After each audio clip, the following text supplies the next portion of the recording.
Bonjour, bonjour, bonjour, bonjour. Chers amis, bonjour. Je suis très très heureux du privilège qui est mien d'être avec vous pour vous présenter notre série sur le chrétien et les idoles. Je vous invite à prendre place pour écouter mon exposé et je vous demande également d'inviter vos amis à écouter l'exposé ou encore à partager l'exposé à vos amis. Oui, chers amis. Partagez l'exposé avec un membre de votre famille ou avec un ami. Yahvé nous dit: je suis ton Dieu, l'unique Dieu. N'adore pas les idoles. La Bible, la parole de Dieu nous dit que les idoles ne sont que mensonges, qu'il n'y a point en elles de souffle. Mon ami, n'adore pas les idoles, car les idoles ne peuvent ni voir, ni entendre, ni marcher. Tout ce qui prend la place de Dieu est une idole. Et derrière l'idole se trouvent des mauvais esprits, des mauvais anges, des démons. Il n'y a qu'un seul Dieu, Yahvé, et c'est lui et lui seul que nous devons adorer. L'apôtre Jean nous dit en Jean 5, verset 21, « Petits enfants, gardez-vous des idoles. » Tout ce que nous aimons plus que Dieu constitue une idole, à un degré ou à un autre. Dans la société d'aujourd'hui, nous sommes entourés de diverses formes d'idoles. L'idole du pouvoir. On fait tout pour l'avoir. L'idole de l'avoir. On tue. On brûle pour l'avoir. L'idole du savoir. On s'enorgueillit lorsqu'on l'a. Lorsqu'on a le savoir. Lorsqu'on a le savoir, on se prend pour Dieu. On se prend pour le pic de la mirandole. Donc aujourd'hui, mon ami, je vais vous parler toujours du chrétien et des idoles. Mais je vais mettre l'accent sur le panthéisme et l'animisme. N'oublie pas, mon ami, de cliquer sur le bouton abonner et sur la cloche de notification pour être au courant de mes prochains exposés. Le panthéisme, chers amis, est une doctrine philosophique selon laquelle Dieu est tout. Carl Christian Friedrich Krause nous dit de son côté que tout est en Dieu. Le mot panthéisme vient du grec ancien pan, qui signifie tout, et théos, qui signifie Dieu. Dans la philosophie occidentale, et surtout depuis Spinoza, le sens qui est donné à ce mot « tout » est généralement semblable à celui associé à la nature, au sens le plus général de ce terme, c'est-à-dire de tout ce qui existe. Le panthéisme est assimilable au polythéisme. Mais le panthéisme va plus loin que le polythéisme en affirmant que tout est Dieu. Le panthéisme nous dit qu'un arbre est Dieu, qu'un rocher est Dieu, qu'un animal est Dieu, qu'une source d'eau est Dieu, qu'une chute d'eau est Dieu, que le ciel est Dieu, que le soleil est Dieu, que la lune est Dieu, que vous êtes Dieu, etc. Le panthéiste nous dit que tout, oui, tout est Dieu. Le panthéisme, mon ami, est sous-jacent à de nombreuses sectes et fausses religions. Par exemple, l'hindouisme, le bouddhisme dans une certaine mesure, les diverses sectes de l'unité et de l'unification et les adorateurs de mère nature.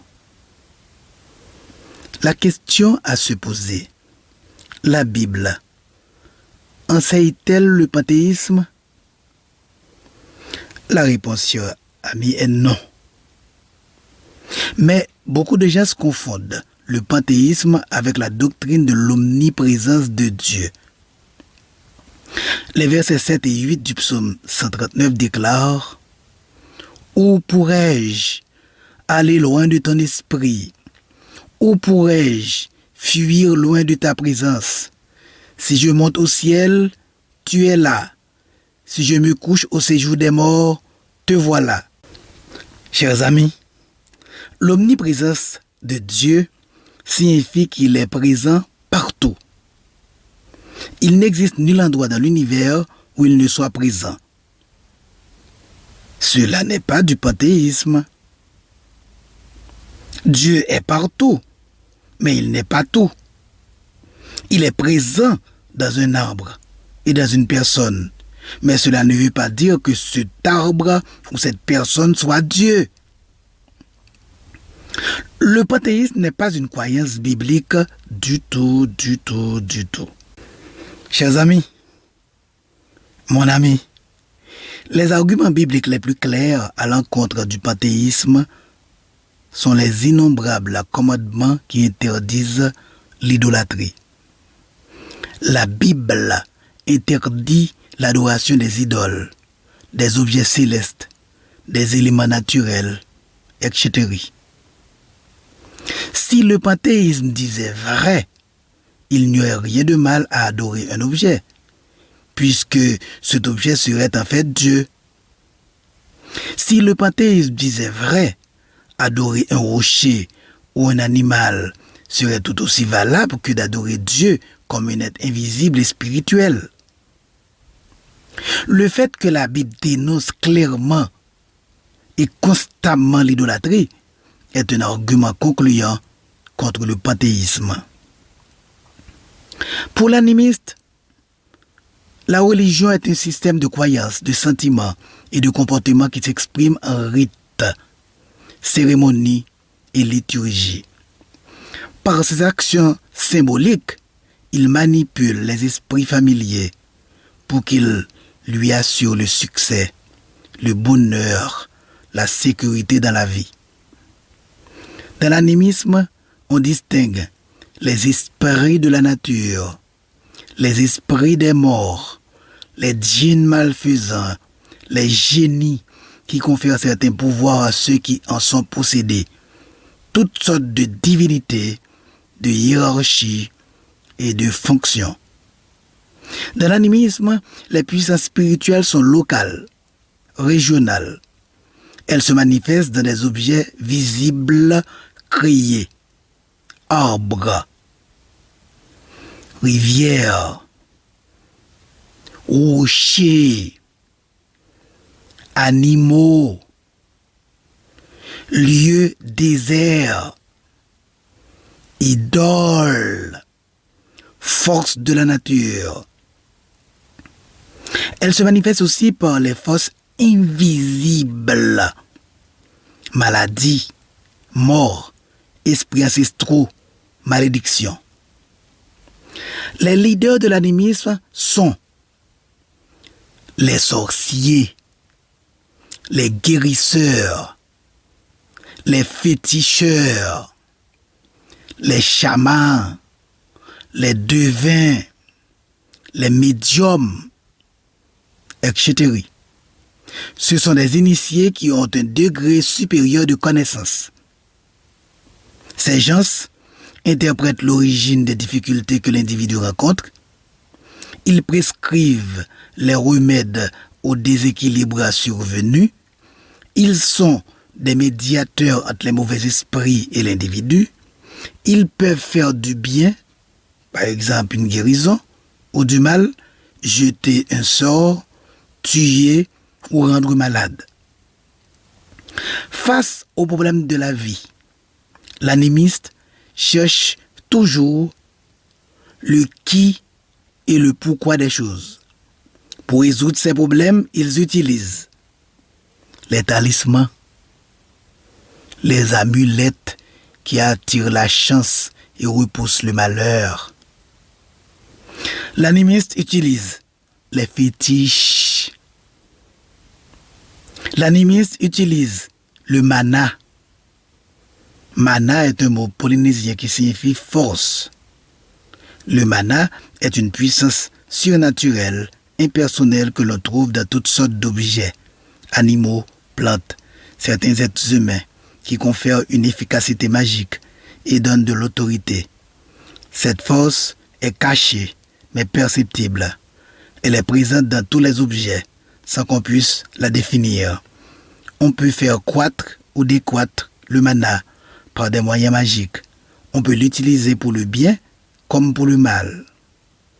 L'animiste utilise les tabous, qui sont des interdits d'ordre religieux ou rituel, qui frappent une personne, un animal ou une chose, considérée comme sacrée ou impure, et dont la transgression entraîne un châtiment surnaturel. Il y a des interdits d'ordre sacré, d'ordre social et d'origine personnelle. En Exode 20, versets 3 à 5, Dieu a dit: « Tu n'auras pas d'autre Dieu devant ma face. Tu ne te feras point d'image taillée, ni de représentation quelconque des choses qui sont en haut dans les cieux, qui sont en bas sur la terre, et qui sont dans les eaux plus bas que la terre.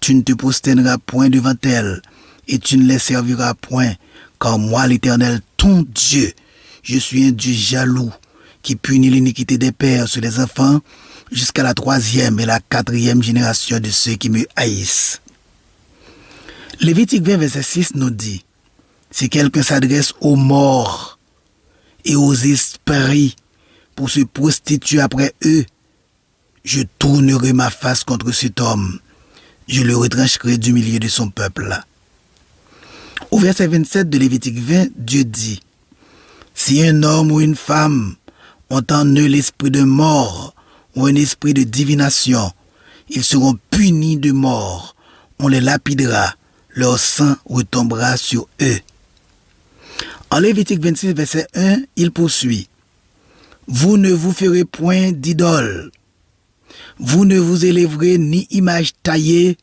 ni statue, et vous ne placerez dans votre pays aucune pierre ornée de figures pour vous prosterner devant elle, car je suis l'Éternel votre Dieu. »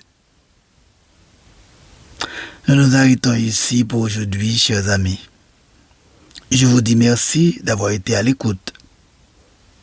Ne l'oubliez pas, chers amis, mes exposés sont des extraits tirés de mon dernier livre, l'Évangile total à l'homme total. Ce livre est disponible en dur aux librairies La Pléiade et Presse évangélique et en version électronique sur Amazon.com. D'ici là, que mon bon Dieu prenne soin de vous, qu'il vous bénisse, qu'il vous protège qu'il vous accorde sa paix et sa joie. À bientôt, si mon bon Dieu le veut.